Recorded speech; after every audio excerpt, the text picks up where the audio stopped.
दालों के दाम में फिर उछाल से बढ़ी लोगों की मुश्किलें। अरहर 95 से 98, उड़द 83 से 92 रुपए प्रति किलो। महंगाई से बिगड़ा आम लोगों की रसोई का जायका।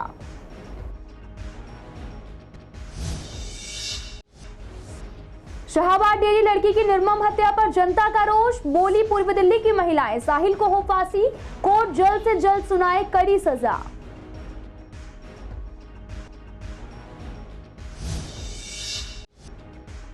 हाशिम बाबा गिरोह का शातिर शूटर गिरफ्तार। कबूतर मार्केट में हुई हत्या मामले में था वांटेड। बेटे को पीटने का बदला लेने के लिए मारा। पहले भी 2 आपराधिक मामलों में रह चुका है शामिल।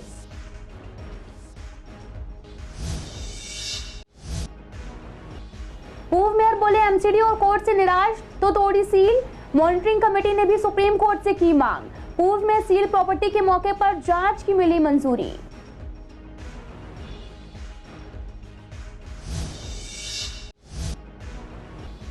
बदहाल स्थिति में विश्वासनगर का फुटओवर ब्रिज बनने के बाद कभी भी नहीं हुई मरम्मत। टूटे शेड और ग्रिल, कोई नहीं लेने वाला सुध।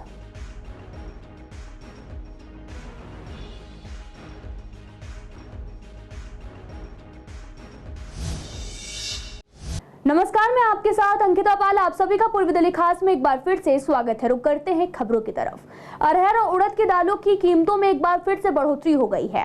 हालांकि थोक से ज्यादा फुटकर रेट में उछाल आया है, जिसमें आम लोगों की रसोई का जायका बिगड़ने लगा है। 15 दिन पहले अरहर की दाल 95 रुपए प्रति किलो थी, जो अब बढ़कर करीब 98 रुपए प्रति किलो हो गई है। वह उड़द की दाल भी करीब 83 रुपए से बढ़कर 92 रुपए प्रति किलो हो गई है। इस बारे में हमारे संवाददाता मोहित शर्मा ने पूर्वी दिल्ली के लोगों से बात की। लोगों का कहना है कि जिस तरह से दालों के दाम में बढ़ोतरी हो रही, ऐसे में घर चलाना बहुत मुश्किल हो जाएगा। सिर्फ दाल ही नहीं, और भी चीजों के दाम बढ़ रहे हैं। ऐसे में पहले नोटबंदी हुई और उसके बाद में कोरोना की मार हमने झेली। इतनी इनकम नहीं है कि इतनी महंगी हम दाल खरीद सके। काफी दिक्कतों का सामना करना पड़ रहा। अगर ऐसे ही दाम बढ़ते रहे तो आम जनता क्या करेगी? देख रहे हैं कि जैसा कि आज फिर से दालों के दाम काफ़ी बढ़े हुए हैं और इस तरह से महंगाई बार बार लगातार जो लगे जा रही है। लोग अभी सेटल भी नहीं हो पा रहे हैं और कितनी सारी चीज़ें हैं जो एक आम परिवार दालें वाले नहीं खा सकता है। और उनके लिए अगर आप 20-20 रुपये 1 किलो के रेट पे बढ़ाएंगे, 5-5 रुपये, 10-10 रुपये इस तरह से बढ़ाएंगे, तो कैसे एक गरीब परिवार सरवाइव कर पाएगा? आप देखिए कि इतना गर्मी से भी बुरा हाल है। लोगों को अगर थोड़ा सा भी खाना टाइम पे नहीं मिलेगा तो वो क्या करेंगे? और फिर इसी तरह से जब उनको टाइम से कोई चीज़ नहीं मिलती है तो फिर वो क्राइम की तरफ अपना रुख कर लेते हैं। किचन में एटलीस्ट जो पहले पिछले 10 सालों में या पिछले 7 सालों में जो रेट होते थे वो उससे बहुत ज़्यादा रेट बढ़ चुके हैं। ट्रिपल एटलीस्ट कम से कम उसमें रेटों में बढ़ावा हुआ है। दाल की बात करें तो दाल भी अभी कंटिन्यूसली बढ़ती जा रही है। फिर से दालों के दाम में फिर बढ़ावा हुआ है। 100 से ऊपर एटलीस्ट मोस्टली दालें हैं, उसके करीब आसपास है। छोले, चावल, राजमा। पहले कहा जाता था दाल रोटी खाओ और प्रभु के गुण गाओ, मतलब एक नॉर्मल आदमी भी दाल रोटी खाकर गुजारा कर सकता था। पर आज के टाइम में मुझे लगता है दाल रोटी खाना भी बहुत महंगा हो गया है और जो इनकम है वो उस रफ्तार से नहीं बढ़ी जिस रफ्तार से महंगाई बढ़ी। शाहाबाद डेयरी इलाके में हुई 16 साल की लड़की की निर्मम हत्या को लेकर लोगों के मन में काफी रोष है। ऐसे में जघन्य अपराधों और उसे लेकर सजा के मामले में लोगों की राय जानने के लिए हमारी संवाददाता सोनिया शर्मा ने पूर्वी दिल्ली की महिलाओं से बात की। उनका कहना है कि ऐसे युवक को फांसी की सजा दी जानी चाहिए। कोर्ट को ऐसे मामले में जल्द से जल्द कार्रवाई करके कड़ी से कड़ी सजा सुनानी चाहिए, ताकि पीड़ित और उसके परिवार को समय पर न्याय मिल सके। साथ ही दूसरे लोगों को भी सीख मिले और आगे कोई भी ऐसी घटना न हो। हर रोज एक नई घटना महिलाओं को लेके न्यूज़ में आती रहती है। कल रात एक नई घटना सामने आई कि इसमें 16 साल की युवती का एक मनचले युवक ने चाकू गोद के उसका मर्डर कर दिया और पत्थर मार के उसके मुंह को कुचल दिया। ये क्या हो रहा है? हमारे देश की न्याय व्यवस्था इतनी कमज़ोर है कि जो कि लोगों को ये सब करने देते हुए डर भी नहीं लगता। उन्हें पता जैसे तो क्या होगा, 2-4 साल केस चलेगा, फिर हमारी जमानत हो जाएगी, फिर हम आ जाएंगे। तो ये सरकार को ये बहुत गंभीर विषय इस पर सोचना चाहिए सरकार को कि हमें क्या करना है। एक ऐसी कड़ी व्यवस्था बनाए, कड़ी सजा बनाए जिससे कोई व्यक्ति करते इस बात को डरे। मनचले लड़के ने एक लड़की की चक्कू मारकर हत्या कर दी और फिर आजकल के युग में लड़कियां सेफ नहीं है। लड़कियां अगर लड़कों का कहना नहीं मानती तो लड़के इस तरह की वारदात आम कर देते हैं लड़कियों के साथ। कोई तेजाब डाल देता है, कोई चक्कू मार देता है। एक बच्ची के साथ एक सर्कुलर लड़के ने बहुत ही कम से कम 35-40 चाकुओं से वार किया, जो कि बहुत दर्दनीय था, जिसे देख के इतना दुख हुआ, समझ में ही नहीं आ रहा था। एक रूह तक कांप गई उस चीज़ को देखने के बाद। उस बच्ची ने जो सहा होगा, उस पर क्या बीती होगी, वो कितनी तड़पी होगी, इसका अंदाज़ा कोई नहीं लगा सकता सिवाय इस बच्ची को। तो बहुत ही दुख की बात है कि आज के जो युवा पीढ़ी है वो क्या कर रही है, वो क्या सोचती है, वो क्यों इतनी मेंटली डिस्टर्ब हो गई है कि उसे क्राइम करते हुए कोई डर भी नहीं लगता है, जहाँ की बचपन से ही सिखाया जाता है कि आप किसी को मारना नहीं है, पुलिस आपको पकड़ के ले जाएगी। और इतनी सारी चीज़ें देखने के बाद भी बच्चे इस तरह से क्राइम कर रहे हैं कि उन्हें ये समझ ही नहीं आ रहा।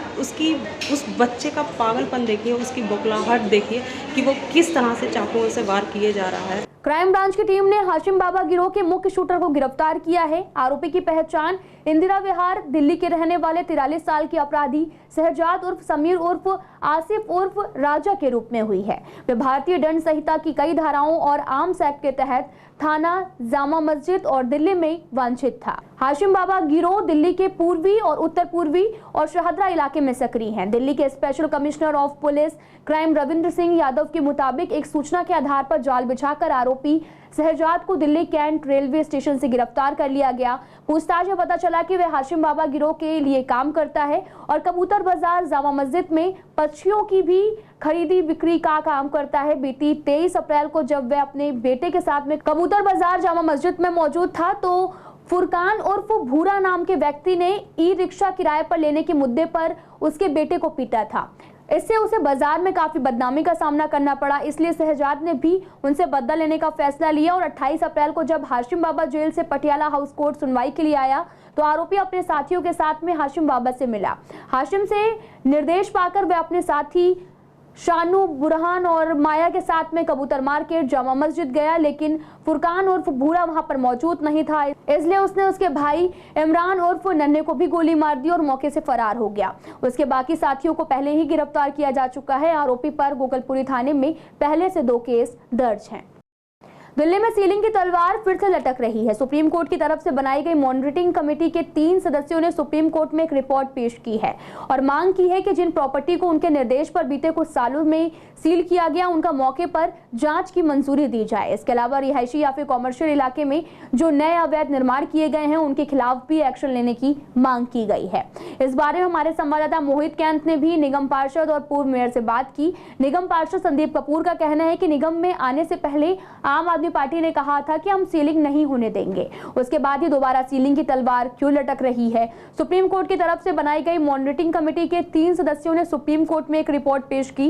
जिन प्रॉपर्टीज को 4 साल पहले सील किया गया था उनमें से लगभग 300 प्रॉपर्टी की सील टूटी पाई गई हैं और इन पर एक्शन लिया जाए। दूसरी ओर पूर्व मेयर श्याम सुंदर अग्रवाल का इस बारे में भी कहना है कि सोचने की बात यह है कि 4 साल से जिनकी प्रॉपर्टी सील है उनको खुद अपने प्रॉपर्टी की सील क्यों हटानी पड़ी। ऐसा इसलिए हुआ क्योंकि अपनी प्रॉपर्टी की डीसीलिंग के लिए भी एमसीडी में धक्के खा खाकर और कोर्ट के चक्कर काट काट कर लोग थक गए हैं और यही कारण है कि लोगों ने खुद अपने घरों की सील तोड़ दी है। दिल्ली की जनता ने जब से आम आदमी पार्टी को बहुमत दिया नगर निगम में, तब से नगर निगम और दिल्ली की जनता के बुरे दिन शुरू हो गए। लगातार हम देख रहे हैं कि ऐसे काम हो रहे हैं जिसमें जनता को परेशानी हो रही है। पहले तो 31 मार्च को अस्थायी कर्मचारियों को तकरीबन सबको निकाल दिया था शोर मचाने पर। कुछ का अनुबंध पक्का किया, कुछ को अभी छोड़ दिया गया। इसके अलावा हाउस टैक्स, ट्रेड लाइसेंस, व्यापारियों को तंग करने की जितनी चीज़ें थी ये सब पार्टी कर रही है। और अब सुना है कि सीलिंग का जिन्न भी बाहर निकालने की ये कोशिश कर रही है। और मेरा कहना है आम आदमी पार्टी को कि सीलिंग को हम दिल्ली में बर्दाश्त नहीं करेंगे और अगर इन्हें जाना है तो चाहे ये मॉनिटरिंग कमेटी के पास जाए, चाहे सुप्रीम कोर्ट में जाए, क्योंकि कोरोना के बाद धीरे धीरे व्यापार पटरी पर आ रहा है, लोग अपनी आर्थिक स्थिति ठीक कर रहे हैं। ऐसे समय में अगर दिल्ली में सीलिंग शुरू होगी तो बहुत दिक्कत आएगी। क्या मजबूरी थी उनको सील को तोड़ना पड़ा? 4 साल से उनकी फैक्ट्रियाँ सील है, वो निगम कार्यालयों के चक्कर काट रहे हैं, कोर्टों के चक्कर काट रहे हैं। जब हम निगम में थे हमने भी एक याचिका डाली थी जिसका अभी तक फैसला नहीं हो पाया है कि इन लोगों की सीलें खोली जाए। बहुत समय हो चुका, अगर कुछ फाइन लेना है फाइन लीजिए। पहले ये ऑलरेडी कन्वर्जन चार्ज के नाम पे लाखों रुपया दे चुके हैं। इनकी सील को खोला जाना चाहिए, इनके साथ मानवीय व्यवहार होना चाहिए। मैं ये भी कहता हूँ कि रिहायशी इलाके में कोई भी ऐसी फैक्ट्री नहीं चलनी चाहिए जो पोल्यूशन पैदा करती हो। जो जनरल फैक्ट्री हैं जो 112 कैटेगरी में आती हैं वो फैक्ट्रियाँ चल रही हैं, घरेलू उद्योग के नाते चल रही है, उनको चलते देना चाहिए। विश्वासनगर का फुटओवर ब्रिज काफी पुराना है। बनने के बाद अभी तक इसकी कोई भी मरम्मत नहीं हुई है। इस फुटओवर ब्रिज की हालत बेहद जर्जर हालत में है। इसकी शेड पूरी तरह से टूट चुकी है, लोहे के ग्रिल तक टूट चुके हैं। इस बदहाल पुल की सुध लेने वाला कोई नहीं है। ऐसे में यहाँ से गुजरने वाले लोगों को काफी परेशानी होती है। लोगों का कहना है कि धूप या बारिश में यहाँ से निकलते समय काफी दिक्कत होती है और इतना ही नहीं, रात में यहाँ पर नशेड़ियों का भी जमावड़ा लगा रहता है, जिससे यहाँ से गुजरने में काफी डर भी लगता है। इसकी हालत बहुत ख़राब है मैम। एक्चुअली आप देख सकते हो यहाँ पे अभी तो खैर धूप नहीं है, वैसे धूप आती थी, यहाँ पे बहुत ज़्यादा धूप लगती है, यहाँ पे जाने में बहुत प्रॉब्लम होती है। नहीं नहीं नहीं, यहाँ पे कुछ नहीं लगवाया एक्चुअली, सिंपल यहाँ से फुटपाथ है, ऐसे ही जाना पड़ेगा हमको। कहीं ना कहीं हाँ हाँ हाँ, बहुत ज़्यादा प्रॉब्लम है। यहाँ पे लंबा चलना पड़ेगा, उसके बाद जाके हम लोग नीचे उतरेंगे। हाँ, यहाँ पे बिल्कुल मैम शॉर्टकट यूज़ करेंगे। बहुत रिस्की है, गाड़ियाँ आ रहे हैं, एक्सीडेंट्स वगैरह हो सकते हैं, बहुत ज़्यादा रिस्की है। इस फुटओवर से बहुत ज़्यादा डर लगता है जाने में। ऐसा लगता है मतलब चलते भी हैं तो ये जो ब्रिज है ये हिलता है चलते वक्त भी, तो काफ़ी डर लगता है कि कैसे चलें या ना चलें। मतलब जैसे ये बहुत पुराना हो चुका है तो इसकी मरम्मत होनी चाहिए, लेकिन है नहीं ऐसा भी कुछ भी। ये foot over Bhikam Singh colony main road पर है और यहाँ पर इसके ऊपर से चादरें सारी उड़ी हुई हैं। ये बारिश में सारी चादरें लोग आते जाते भीगते हैं और यहाँ बहुत से लोग दारू पी के इसे फ्लोर पर लेटे रहते हैं। महिलाओं को आने जाने में बड़ी दिक्कत होती है, डर लगता है महिलाओं को। लेडीजें आती हैं, लड़कियाँ आती हैं ड्यूटी से, तो उनको बड़ा डर लगता है क्योंकि इस गार्ड कोई नहीं रहता यहाँ पे। बाकी लाइट तो जली हुई है, दिन में भी जली हुई है लाइट। ये हो सकता है यहाँ इसमें क्या लोग रहते हैं तो इसको तोड़ के ले गए हैं, और अगर कोई गार्ड रहे इसकी देख रेख करे तो ऐसा ना काम नहीं होना चाहिए। नहीं, अब ये तो मरम्मत हुई नहीं है। यहाँ से देखो सारा ये टूटा हुआ है, पूरा ग्रिल को सबको उखाड़ के इसमें क्या ले गए, बेच दिया सब। जीटीबी एन्क्लेव के फ्रेंड्स कॉलोनी इंडस्ट्रियल एरिया में लूट का विरोध करने पर हुई दिनेश शर्मा की हत्या के मामले को सुलझाने में शाहदरा स्पेशल स्टाफ ने सफलता हासिल की है। हत्या को गोंडा उत्तर प्रदेश के 2 बदमाशों ने अंजाम दिया। पुलिस ने वारदात में शामिल 35 साल के राम तेज वर्मा और उसे पनाह देने वाले 32 साल के राम आशीष को गिरफ्तार किया है। एक हत्यारा अभी फरार है। आरोपियों के पास से एक देसी पिस्टल और एक जिंदा कारतूस, लूटी हुई रकम से बचे 62,600 रुपए और कुछ सामान भी बरामद हुआ है। डीसीपी शाहदरा रोहित मीणा ने बताया कि बीती 12 मई की देर शाम 7:40 पर जीटीबी एन्क्लेव पुलिस को लूट के लिए हत्या की सूचना मिली थी। आरोपियों ने साहिबाबाद में रहने वाले दिनेश को लूट का विरोध करने पर 3 गोलियां मारी थी। इसके बाद में कैश वाला बैग लेकर पैदल ही फरार हो गए थे। मामले में हत्या का केस दर्ज कर पुलिस जांच कर रही। पूछताछ में राम तेज ने बताया कि शुरुआत में वह और उसका फरार सहयोगी आसानी से पैसे कमाने के लिए पास के जंगल से रात के समय पेड़ काटकर सागवान की लकड़ी की तस्करी करता था। हथियारों और गोला बारूद का भी व्यापार करता था। इससे संतुष्ट नहीं हुए तो पिस्टल के बल पर लूटना शुरू किया और 10 मई को लूट की योजना बनाकर बस से गोंडा से दिल्ली आए थे और अपने साथ एक बैग में एक पिस्टल, एक देसी कट्टा और जिंदा कारतूस लाए थे। वे अंसारी रोड दरियागंज में राम आशीष के ऑफिस में रुके थे, जो उन्हें इस तरह की गतिविधियों के लिए दिल्ली बुलाता था। अगले दिन उन्होंने शिकार की तलाश में चांदनी चौक, सदर बाजार आदि बाजारों में घूमना शुरू किया, मगर कोई भी शिकार नहीं मिला। अगले दिन ही वे पहले कूचा घासी राम लाहौरी गेट, चांदनी चौक क्षेत्र और खारी बावली और साथ ही उत्तरी दिल्ली गए थे। वहां भी शिकार नहीं मिला तो न्यू फ्रेंड्स कॉलोनी में आ गए। वहां उन्होंने दिनेश को भी एक बैग लेकर निकलता देखा। कुछ दूर तक पीछा कर लूटपाट करने लगे। आरोपियों ने विरोध करने पर 5 गोलियां चलाई, जिसमें से 3 दिनेश के सीने में लग गई। बैग में 7 लाख रुपए रखे हुए थे। आरोपियों ने गाँव में इन रुपयों से भी अपना कर्जा चुकाया है। 12 दिन की मेहनत के बाद फुटेज कैप्चर किया हमारी टीम ने। जीरो डाउन कर पाई, अंसारी रोड पे जगह पेंशन करते हुए देख पाई और वहाँ पे काफ़ी सूझबूझ के साथ हमने वहाँ पे भी उन्हें सही दिखते हुए 2 दिन तक हमने ट्रैप लगाया और ट्रैप के बाद हमने आइडेंटिफाई करा कि कहाँ रह गए। तो गोडाउन जो कि एस्ट्रान कंपनी की एक पब्लिशिंग हाउस का गोडाउन है, वहाँ पे गोडाउन में ये लोग रह रहे थे। वहाँ पे हमने फिर वहाँ के लोगों से पूछताछ करके पता किया कि उन्होंने बताया था कुछ लोग ऐसे आए थे जो 2 दिन यहाँ रुके थे, फिर यहाँ से चले गए। वहीं पे हमने गोडाउन पे पूछताछ की तो उन्होंने बताया कि उन्हीं के एक वहाँ पे एक व्यक्ति था जो रामाशीष वो जो व्यक्ति को बुलाता था और ऐसी वाला चले जाते हैं।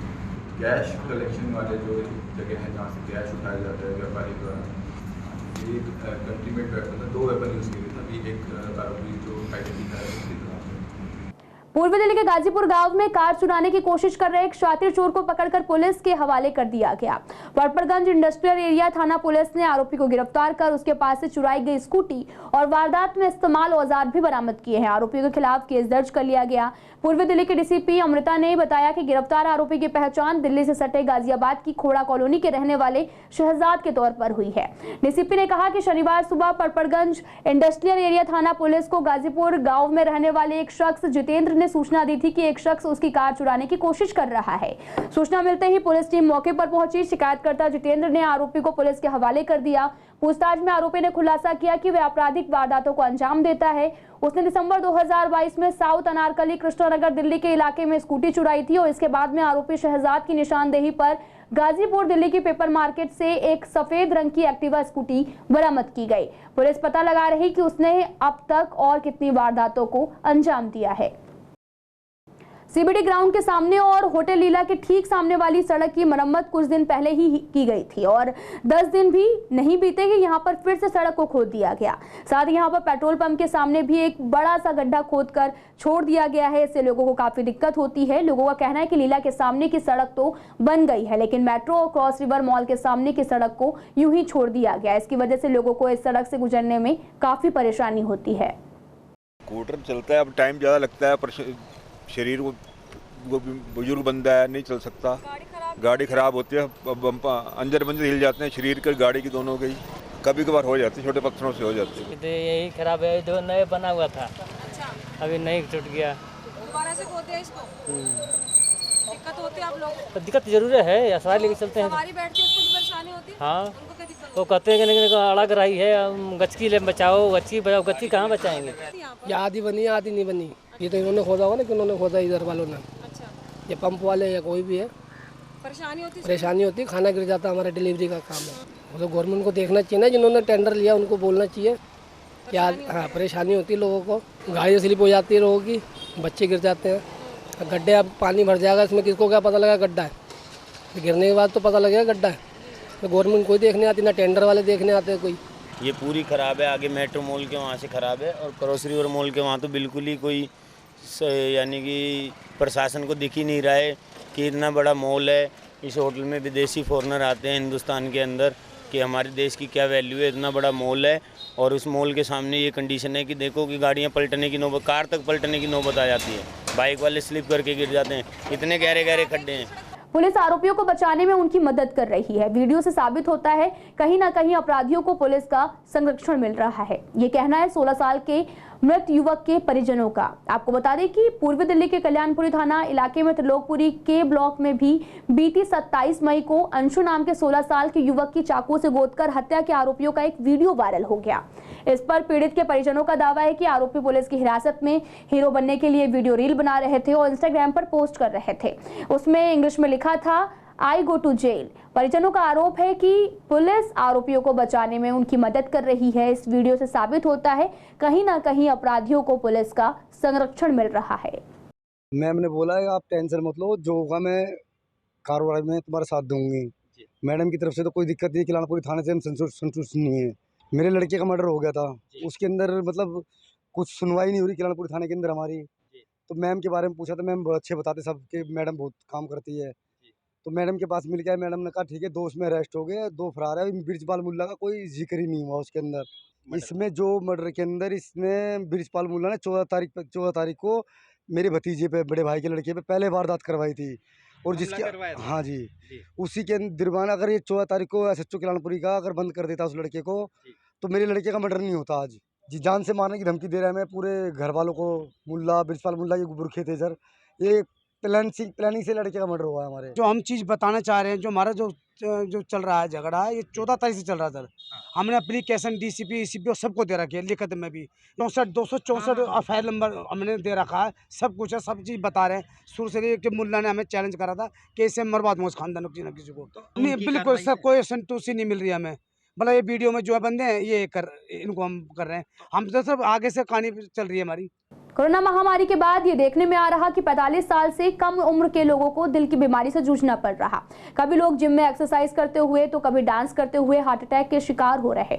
डॉक्टर्स का इस बारे में कहना है कि कोरोना के बाद इम्यून सिस्टम और साथ ही लोगों के लाइफस्टाइल में बदलाव की वजह से दिल से जुड़ी बीमारियां अब जवान लोगों में भी ज्यादा देखने को मिल रही। इससे बचाव के लिए डॉक्टर्स ने क्या कुछ कहा, सुनिए आप।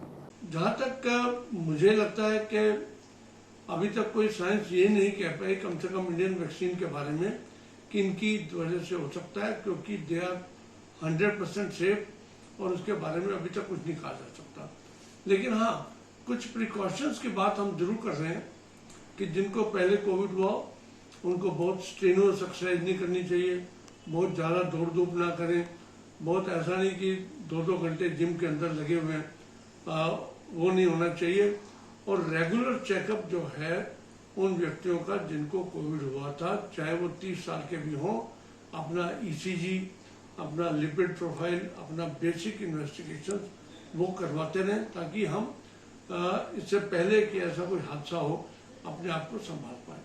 देखिए, कोविड जो है, कोविड के बाद हमने ये नोटिस किया है कि हार्ट अटैक के केसेस जो है वो बढ़ गए हैं। अगर आपने भी अचानक नोट किया होगा तो अचानक से जो है लोगों का गिरना और डांस करते समय किसी का जो है वो अचानक मौत हो जाना, या कोई प्रोग्राम में है, आयोजन के अंदर है, उसके अंदर जो है अचानक से मौत हो जाना, खड़े खड़े घर के अंदर। हमने ये देखा कि सिद्धार्थ शुक्ला जो है उनकी अचानक से जो है रात को सोते सोते जो है वो मौत हो जाती है।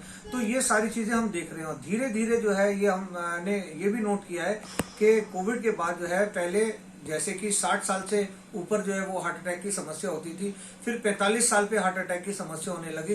अब तो 35 साल और 30 साल के बच्चों के अंदर जो है वो अचानक हार्ट अटैक हो जाता है, या हार्ट की प्रॉब्लम होने से अचानक उनकी मौत हो जाती है, जिसको हम सडन कार्डियक डेथ बोलते हैं। तो कोविड के बाद जो है इसका ट्रेंड बहुत ज्यादा बढ़ गया था। इसके लिए पूरी दुनिया में जो है डॉक्टर समाज जो है वो काफी चिंतित है।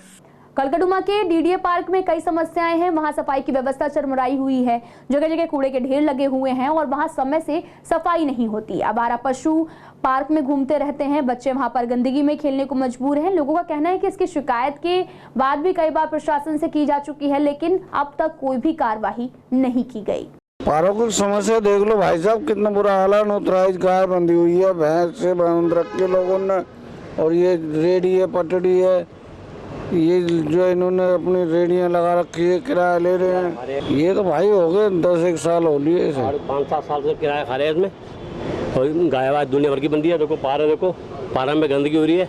यहाँ कोई भी नेता लोग नहीं आता, ना कोई DDO आता कोई यहाँ पर। भाई यहाँ तो कोई भी समस्या कोई हल नहीं होता है। कोई शादी करता है तो उसकी सफाई के पैसे लिए जाते हैं, उसके बाद कोई सफाई नहीं होती। ठीक है, हर चीज़ का चार्ज लिया जाता है। ग्रिल व्रिल कुछ भी नहीं है, सारा गंदगी फैली पड़ी है। गलियों को देख लो, कोई खोद देता है तो उसको बराबर नहीं करता। कभी कोई जियो फाइबर डल रही है, कभी कुछ डल रहा है तो उसने उसको लेवल है, खड्डे चेक करके देख लो। बहुत प्रकार की समस्या, क्या क्या बताएं। यहाँ एक तो गंदगी, ना तो यहाँ पे कोई DDA वाले आते हैं ना देखने।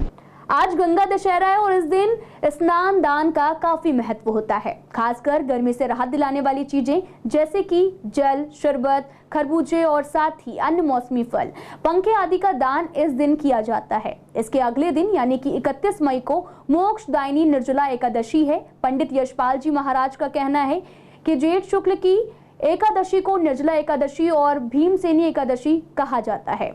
जो लोग साल की सभी एकादशियों का व्रत नहीं रख पाते, वे सिर्फ निर्जला एकादशी का एक व्रत रखकर साल की सभी एकादशियों का फल प्राप्त कर सकते हैं।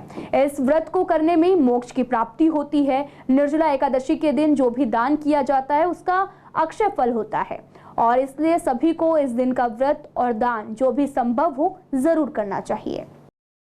निर्जला एकादशी यानी ज्येष्ठ शुक्ल पक्ष की जो एकादशी होती है, इसे निर्जला एकादशी कहा जाता है और भीमसेनी एकादशी भी इसको कहा गया है। निर्जला एकादशी का अगर आप व्रत रखते हैं तो पूरे वर्ष की जो एकादशी हैं उनके व्रत रखने के बराबर आपको फल मिलता है। तो कोशिश करना चाहिए निर्जला एकादशी में आप व्रत रखें। वैसे तो नियम होता है कि बिना जल पिए व्रत रखें, निर्जला इसको कहा गया है।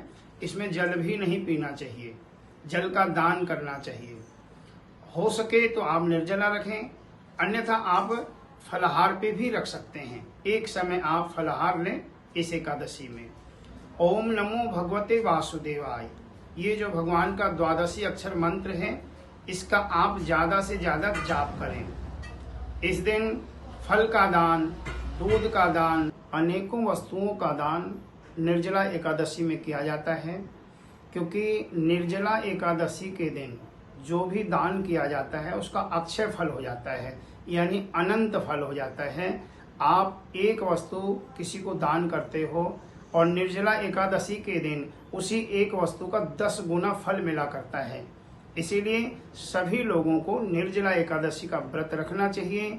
एकादशी के दिन ओम नमो भगवते वासुदेवाय इस मंत्र का ज़्यादा से ज़्यादा जाप करना चाहिए। फिलहाल इस बुलेटिन में इतना ही। तमाम खबरों के लिए आप देखते रहिए CCN लाइव।